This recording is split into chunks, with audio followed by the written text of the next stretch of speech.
Welcome to another episode of Bucket List Coach Web Show Live. Woohoo! Yak 110 coming hot. Let's go. Yeah, so the very last day of National Aviation History Month, we launched this part of the podcast. Our podcast has actually been live since 2017, but as of 2021, we launched the aviation. So glad to be here today. Thank you, Robin Stern, for taking care of me over the last month during my COVID and all this craziness. But right now, we're going to play a 3-minute video, and it's been a very emotional month, especially after a few weeks ago finding out that Chris with the shockwave passed away. And that's where the relationship began with Jeff and I as aviation lovers. So stay tuned. Watch this 3-minute video. At a very young age, I started building and flying model airplanes. Just little stick planes to begin with, rubber band powered. You put a little balsa wing in the stick that you get at the convenience store. So it started there. How am I, this little kid from Minnesota, going to be a pilot?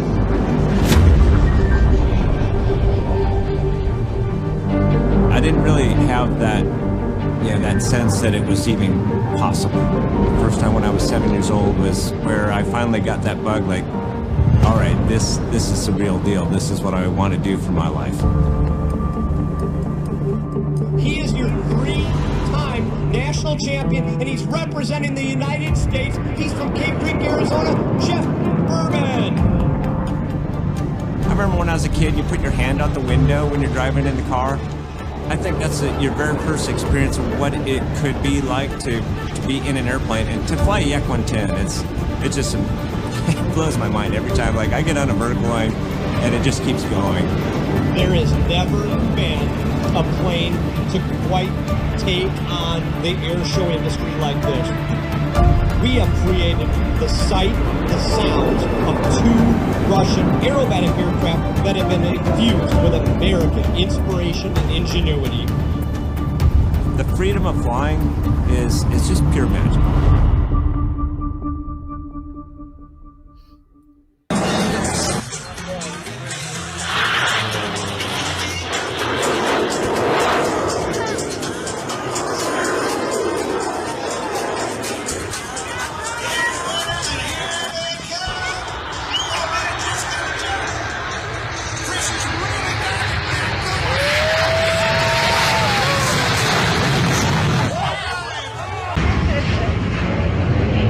Busy airport with a lot of jet airplanes. And so this is the ultimate plane porn right here, guys. Absolutely amazing. You look at the elevator back there.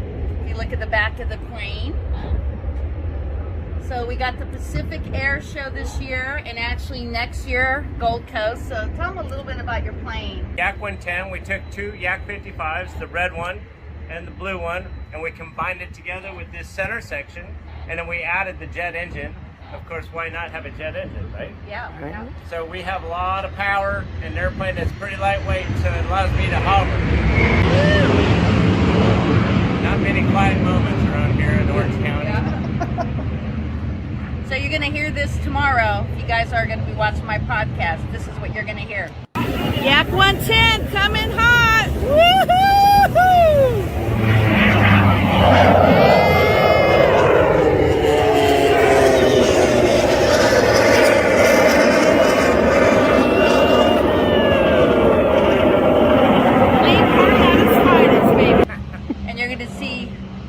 Amazement in the sky, guys. So make sure that you follow Yak 110 on YouTube, on Facebook, and definitely on Instagram. And why not get some swag? So go to the Yak 110 website and you can see the swag button. Just click that and pay it forward to this amazing aviator. We'll see you here on the other side.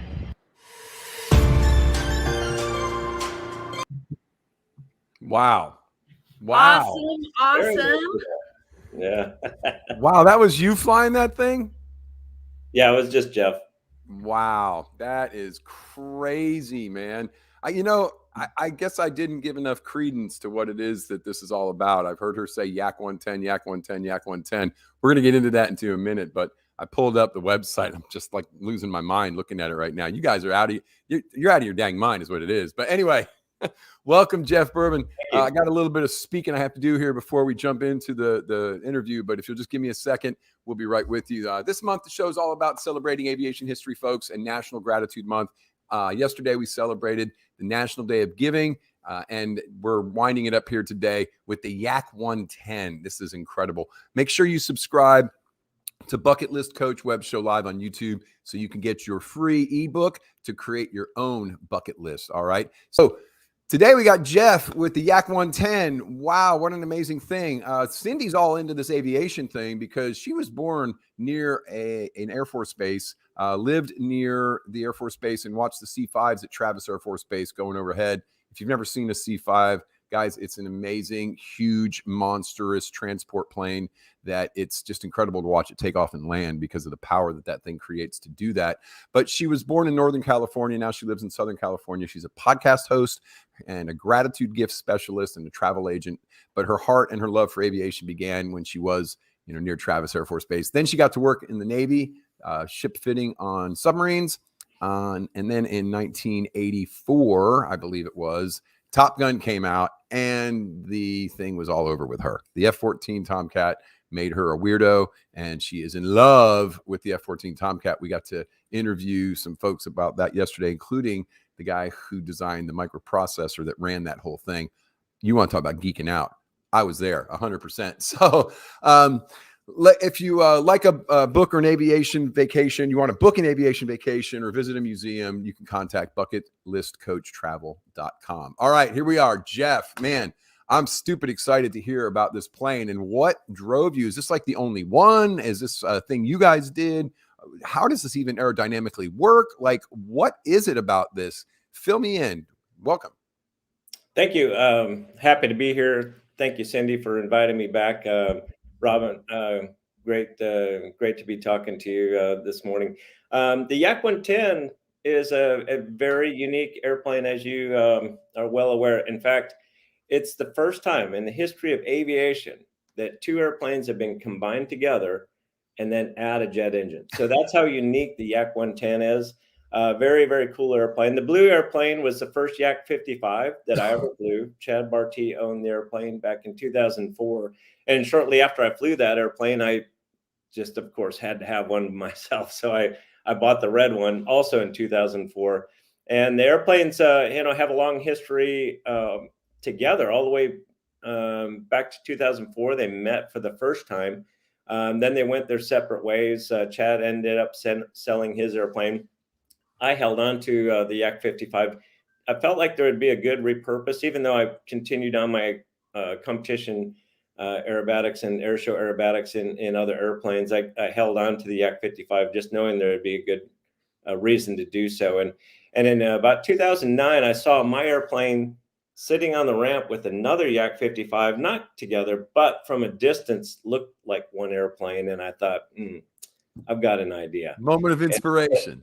Of course, then, because Jimmy Franklin, he's adding a jet engine onto a biplane back in 1999, adding a jet engine just seemed to make sense. And, so now, fast forward to working with John Klatt and his program, and then ultimately getting to fly a Waco with a jet engine on it, the Screamin Sasquatch, which also very incredible experience. But that's when I met Del Collar, who built the Waco, and he ultimately built the Yak 110. So we met in about 2013, Del and I, and talked about the Yak 110 for many, many years. It wasn't until 2016 that we actually brought the two airplanes together for the next time and for the last time at that point. So we like to say in the Yak 110, it was, people say, well, that must have been a pretty wild night at the bar. And right. Yeah, that's what I'm thinking. By saying, well, actually, that was years of beers. That was years at the bar.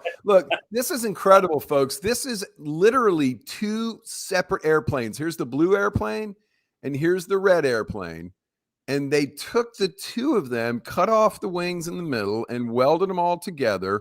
The engineering that went into this, Jeff, I mean, my brain is really struggling right now to even consider how the torque and the thrust and all the forces that are pulling against this, and how did you even get to this? How is this even possible? And then you take it up and you throw it around in the air like it's a Ford pickup truck on a dirt road. Like what is this all about, man? How did this even come about? It's an all-terrain vehicle, that's for sure. Wow. It's very capable. In fact, it's cool because the Yak 55 is a perfectly symmetrical airplane, and the wings bolt on. Each wing panel bolts on separately with just 3 bolts. So if you take the left wing off of the blue airplane, there's just 3 bolts that hold that on. You take the right wing off the red airplane. And you again, just line them 3 up. bolts. And then we had Eddie Sauerman and Del Collar collaborated on all the engineering. Of course, a lot of engineering went into that center section to combine the 2 airplanes.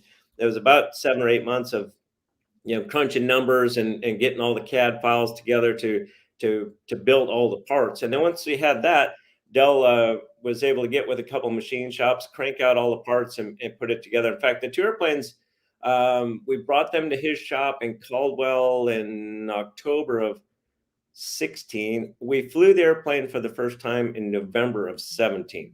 So it was only just over 1 year that we were able to make all of that happen and put the airplane in the air for the first time. So this page here shows us videos of all those steps. Yeah, exactly. Very cool. I was going to ask. We were fortunate to have a videographer that kind of followed us around for that whole 13-month process, and a lot of really cool videos on the how-tos, the what did we do to make this happen. It's really cool to see the center section come together, and all the machining that went into building those billet spars and wow. ribs. It's absolutely beautiful. Yeah, the technology. And then how are you syncing everything keeping it all, pulling equally? And to me, maybe I'm overthinking it, but to me, it just seems like 2 separate engines, 2 separate forces pushing forward or pulling forward, if you will. The incredibleness of syncing it all just seems incredible. It just seems mind-boggling. Well, the fact is that there's 3 motors, of course. There's 2 props. And then the jet. So each one of those prop engines develop over 1,500 pounds of thrust. God. That's 3,000 pounds. The jet engine is from a Lear 24, or in the military, they use it in a T-38. That engine alone produces another 3,000 pounds of thrust. So between the 3 engines, I have 6,000 pounds of thrust. That Yak 55 in that picture right there with me in it for the air show weighs 4,800 pounds. Less than my minivan. Right from takeoff, I have a better than 1-to-1 power to weight ratio. And that allows me a lot of flexibility in what I do with the airplane. And when you say sync them up, in a lot of ways, I unsync them, because what's cool about the Yak is I have the capability of differential power. So I can get the airplane hovering and then take the right throttle, for example, pull that engine back to idle and kick the rudder and spin it around using differential power. So it's really unique. If you ever thought of flying like a light twin airplane and just pulling one power all the way to idle and let the airplane spin around, you would never do that. And right. And for me, sitting in the airplane, for one, you're flying a Yak 110. It's the first and only of its kind, and to have just so much power and differential power, it creates aerobatic maneuvers that no other airplane can actually do, which is really cool. It's incredible. It's a fully aerobatic airplane otherwise. It's incredible. It's unbelievable. I'm in awe. I'm absolutely in awe that you guys even came up with this idea and did it. And look, you get to get paid now to do what you love in the creation that's a pretty compelling story, man. Congratulations, because that's an amazing accomplishment. I'm very, very impressed, and I'm nobody, but wow, this really needs to get out there. So let me kind of similar to, as you were saying that with the engines, cutting one and spinning it, maybe like a skid steer type of equipment. You can just back one up and put the other one forward and do the spin. So you can do that with the prop engines. That's exactly right. Incredible. You wouldn't normally ever consider that in an airplane, but no, that's insane. 3,000 pounds with 1,500 pounds of thrust spinning you around. That's pretty incredible. So wow. Okay, I'm completely off my schedule, but we have a Facebook user.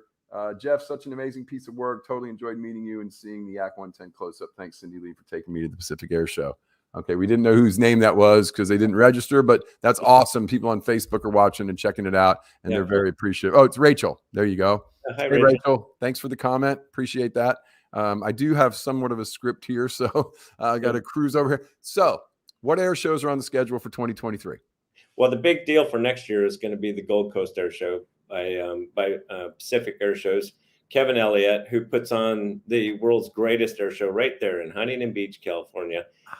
Been fortunate to fly this air show for many years now, and Kevin is just totally knocking it out of the park. And of course, he's not satisfied just by having one air show, so he's expanded now the Pacific Air Show out to Australia. So that is the big deal for next year. Is we're in the process of trying to figure out how we're going to get the Yak 110 over to Australia. I think we've got a pretty good handle on how that's going to happen, and that's going to be really incredible. I mean, my idea all along was to get the airplane around the world because, not only in the U.S. do you not get to see something like this, but we have a lot of airplanes in the experimental category, and it's not unusual to see really cool airplanes, but in areas around the world, they don't get to see live airplanes like this because their aviation community is not as flexible with experimental airplanes and bringing in stuff like this. I mean, you wouldn't build one of these in Europe. They don't have psychos like us that are willing to invest this kind of money in basically a toy, right? Yeah, there's no doubt I should be locked in a padded room. That's beautiful. When is that going to be? What's the dates on that? That's August 18, 19, and 20 next summer at the Gold Coast of Australia. It's going to be. When are you going to be in Huntington? Huntington Beach is usually the first week in October. Okay, cool. So, all right, excited to hear about that. Awesome. Any other big ones next year you're going to be interested in doing? Or you want to shout out? The air show convention's coming up in a couple weeks in Las Vegas, and that's usually where we kind of finalize our schedule. And we're still working out stuff with Kevin and figuring out how we're going to get the airplane in Australia. So the schedule's pretty loose right now for next year, but we'll be rolling it out here soon. It'll be tightening up quick, huh? Yes, sir. Cool. So what do you fly commercially? And if you want to shout out the job. Yeah, I fly for Delta Airlines based in Los Angeles, flying the Airbus 320 series airplane. So I'm a bus driver in the sky now. That's the French, right? That's a French plane. How's that thing fly? Handle all right? Oh yeah, it's a side stick control fly-by-wire airplane. It's super comfortable, nice and quiet. We're getting a brand new at Delta for Delta Airlines. Anyways, we're getting the new Neo 321s, and I've flown them a couple times. Beautiful, really, really nice airplane. So excited about that. And I'm going to be flying to Hawaii this coming month, doing some Hawaii flying again. So happy about that. And yeah, it's a great job for sure. That's freaking amazing. And the retirement benefits, I understand, aren't bad either. So well, it's a good job all the way around for sure. Great stuff. All right, cool. So any great stories about being a commercial pilot? Anyone you want to share about knuckleheads you've had to deal with, or amazing near miss? We have 15,000 pilots, so that you're going to have a couple interesting ones. I did fly with a captain once. I was flying to Europe, and this was at the merger time, and we had Northwest pilots and Delta pilots, and we had the guy was sitting in the cockpit, and the other co-pilot and I were doing a long haul flight, and we walked into the cockpit, and he says, "I speak North," meaning he's a Northwest pilot, and we were Delta pilots. And I said, "Well, that's cool because I'm bilingual," and just smoothed it out right away. It's like we don't need to make it complicated. Everyone's here doing a job. We love our job. Right. And, we don't have to have stuff like that. So we were able to diffuse that situation pretty quickly. But that's usually the case. I mean, pilots are pilots because we love to go fly airplanes. And even at Delta, we're, sometimes it might seem monotonous and a boring job. There's always something to do. There's a challenge with it every time you go fly. And it's, it's just a great job. So a lot of fun. I have some younger people in my world. They're building an aviation academy in our county. The local tech college has now partnered with the college system, the technical college system of Georgia. And we had a little regional airport that tried to go commercial, got shut down by Delta because they're big in Atlanta. And they decided to turn it into a training place now. So we're building this huge state-of-the-art aviation academy there, and I got some young folks that I mentor that we're going to go spend a lot of money to learn, what they want to learn. I'm like, stop, wait, hold on another year. It'll be up and running next year. Start taking your college classes and getting ready, because I saw something about that recently. Yeah, we'll be able to train them right here in Paulding County, Georgia, man. And and then they'll be able to go on to be, Delta mechanics and pilots and stuff. So really excited about that. And you've given that feedback. I may ask you to come speak to a group of teenagers for me. Absolutely. We're always trying to encourage them. Well, getting people to have positive experiences in industries that sometimes don't get the greatest press.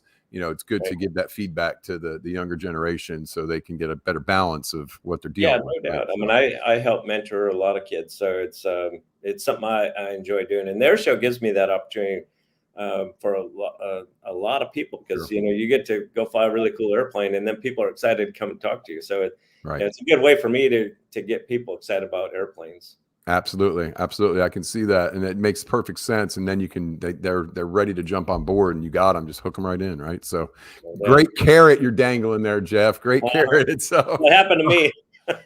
Right? That's how you got snagged. Okay, so tell us that story. What happened to you? I was 7 years old. I was at Oshkosh for the first time, and saw Art Scholl was the one that sticks out to me. I remember watching him in that Chipmunk with his dog Aileron, and I was just right there getting to see this. I was like, wow, there's airplanes going upside down. What is this all about? And it's stuck with me. I get in there? No doubt. I mean, that was absolutely something that still, I think about constantly, and how it happened for me was, going to an air show. And so I kind of use that to my advantage, knowing that there's people there. Even if I don't get to talk to all the ones that are interested, there's still people that see it. They're amazed that their planes fly, and they want to know more about it. So it's great. That's awesome. Good for you. Good for you. Okay, so here comes the question that is coming. Favorite aviation movie or TV series, and it can't be Top Gun, American Made, Final Countdown, Midway, or Black Sheep Squadron. That's from Cindy's script, not me. How about Airplane?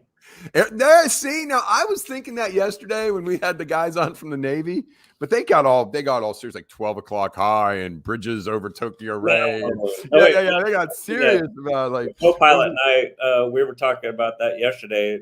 Airplane. We were quoting Airplane, and it's time that there should be a brand new Airplane part 2. It's such a classic. It's a beautiful movie. Airplane redo, right? That was some great stuff. We need a modern version of that one. That was some great stuff. The kids need to have that in their lives. So Cindy wants to know, will you be at Oshkosh in 2023? That's yet to be determined. I would love to. I didn't get to go to Oshkosh this year because I was representing the United States at the World Aerobatic Championships in Poland.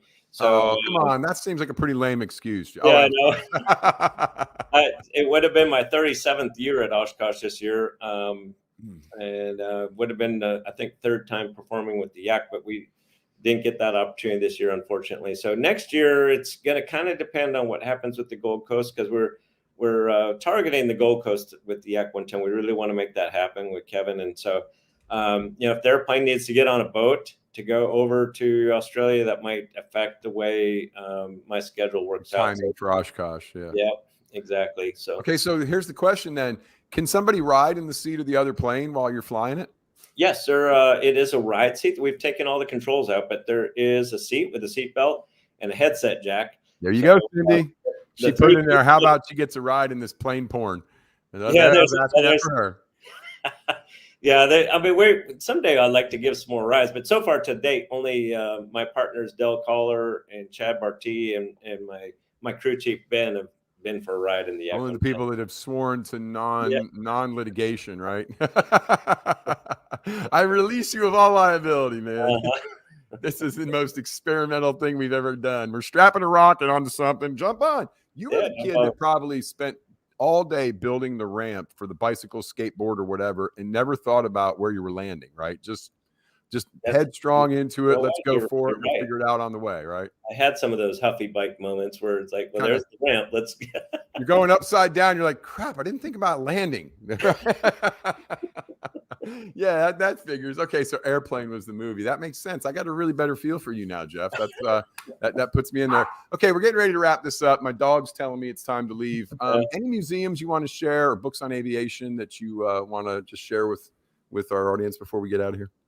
Museum stuff. Well, Lion Air Museum right there in Orange County has been a great friend to the Yak 110. We come in there and tear up their ramp, their airport. It's so busy in Orange County, and for them to open their doors for us was a pleasure working with them there. Showing the respect, huh? Yes. That's and Rachel can tell you the story because that's where we met Jeff earlier this year on that Friday of the air show to get in the cockpit.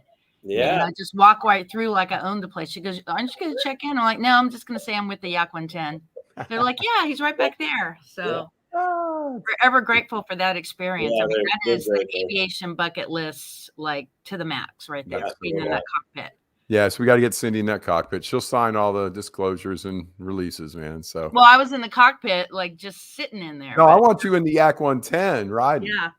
Yeah, I found a picture of the Yak on the rack. So Cindy, we need to get you one of these. But this is our good friend Corey Ann wearing the Yak on the rack with my wife. This was at Huntington Beach. That's hilarious. Oh, okay, cool. There's the Yak on the rack. Beautiful. That was what was on Hulu when Maria said, "Oh yeah, my husband's a badass." Oh, can I say that? Yeah, that was cool. Did. Yeah. And then the guy's like, "Well, I think that's enough of the yakety yak." The yakety yak. That's beautiful. Yeah. All right, we're going to wrap this up. What kind of shout outs you got? You want to yell at anybody before we get out of here? Oh, yeah. The Fat Tart Cowboys are awesome. Chad Barty and the mayor, great supporters of the Yak. We've got AC Air Technologies, MT Props. Hey, we're going to do something cool next year with the airplane and the MT Props. So we're going to do part of our show with props feathered. So both props will not be running. We'll just be flying on the jet. We're working on this right now. And Ben's hard at work getting the new prop set up and the gills for the engine to prevent shock cooling and stuff like that. So we're going to get to demonstrate those MT props in a really cool manner. It looks like for next year. Wow. AC Air Technologies, the tug. It's funny, this little robotic tug that we have gets more attention than the airplane does. It's incredible. We towed it all the way through the crowd at Sun and Fun, and everyone's got their video of the little tug. Not to mention, we got the one of a kind, the only one of a kind plane, and they're all watching that tug. But the tug is worth its weight in gold. We couldn't do it without the tug, and then of course Lift Aviation, such a great group of guys that provide helmets and shoes for me. Just a top-notch company doing some really cool things with military contracts and helmets, and they're a fantastic company. Love them at Lyft. Thank you again for everybody that helps support the Yak 110. Cindy, thank you for having me here. Yeah, and Robin, also thank you for great job hosting. It's been a pleasure talking to you. Well, I like to do shout out now.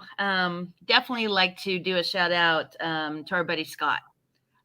He does like videos and pictures, and he actually posted this podcast. So just wanted to thank him. He's absolutely amazing. Awesome. Robin, what do I say? Oh my God. You've been an amazing I'll be looking for my brownies. Well, you probably did better than me this month, actually. Come on. I don't think that's possible. Wow. Well, thank you so much for that. And thank you for celebrating Aviation History Month. And oh my God, Jeff. Who would have thought, what was it, like 3 years ago when you launched the Yak 110 with the shockwave there in Sacramento, that all these years later, I would be living here in Southern California. And I actually had the opportunity to get in that cockpit. I also want to do a big shout out to my friend Rachel, the Pacific Air Show here in Huntington Beach. It's going to be her ritual every year at the end of September. She's going to spend a week with me. And I cannot thank you enough for the opportunity to get in the cockpit. I mean, so many people, how did you do that? That guy's badass. That guy is so awesome. And I said, well, next on the list before I kick it, I'm going to get in that other fuselage. Right along, baby. Right along. Yeah, but don't go all the way up. Just, kind of. No, you got to go full up, spinning, full up. You're going for a ride. It's going to be full on. Free falling upside down. Yes, ma'am. And you're all the way in a separate cockpit. You can puke all you want. It's not going to affect me. They put a plug in the floor to rinse it out. It's okay. It's crazy. Oh, that's great. That's great. That's great. We got your buddy Carl's on.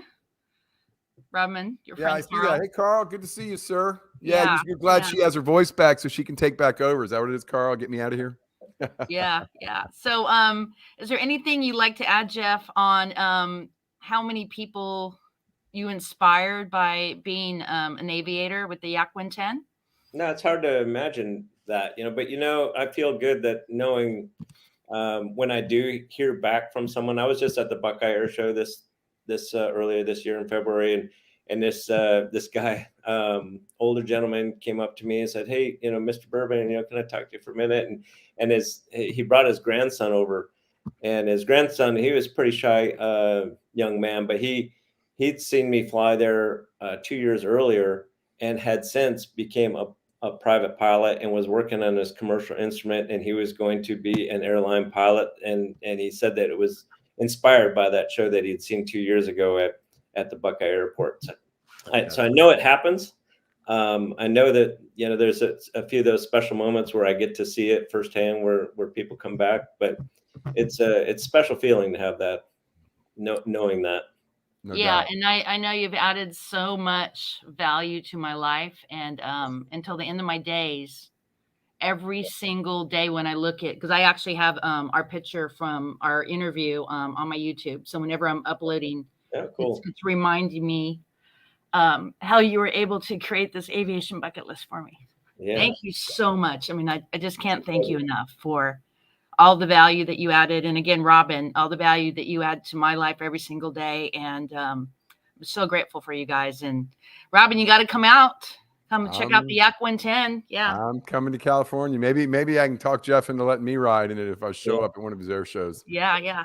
Look, I'm an aviator too. I'm a marine aviator, but I was in rotary. I didn't do fixed wing, so. All right, Cindy, you got anything else you want to add before we close this thing out? I do. Being that it's Aviation History Month, I want to ask Jeff one more question. How do you feel about the maintainers? Do shout out to how important they are for aviation. Ben Anderson is my maintainer, and I tell you what, I won't go to an air show if he's not there. I mean, it's a peace of mind knowing that he knows the airplane and he's going to take care of it. And if he sees something he doesn't like, he's got the authority. He's like, "Sorry, Jeff, we're not flying this show. We're not flying this." For whatever reason, he doesn't even have to have a reason. If there's something either with me or with the airplane, he's not just maintaining the airplane, but he watches over me and he watches over the entire operation, which is important to have. I mean, I wouldn't feel safe without it. It's priceless. No, and he's got your 6, right? Yep, absolutely. Good stuff. Yeah, and of course, a big shout out to all the team over at Yak 110. Because they were a part, to make my aviation dream come true, and for them to support you and being there at every air show, and this is really, really amazing. And thank you for coming up with this idea and making a difference to all these aviation geeks around the world. We appreciate you. Believe me, it's my pleasure. Very, very cool. Now I see why she calls this plane porn, because that is very sexy. That plane is very sexy. All right. So I'm going to close out. Here we go. Right. Yak 110 coming hot. Woohoo! Pacific Air Show, September 2023. Come visit us. All right, folks, this is wrapping up with Jeff Boerboon here in this episode of the Bucket List Coach Web Show Live. If you just joined us, you have to go back and watch the replay. Go to yak110.com, yak110.com. If you like anything to do with aviation, you will be dumbfounded by what they've done with this plane, guys. 6,000 pounds of thrust, jet engine. What the heck? Why not? This is America. We go big or go home.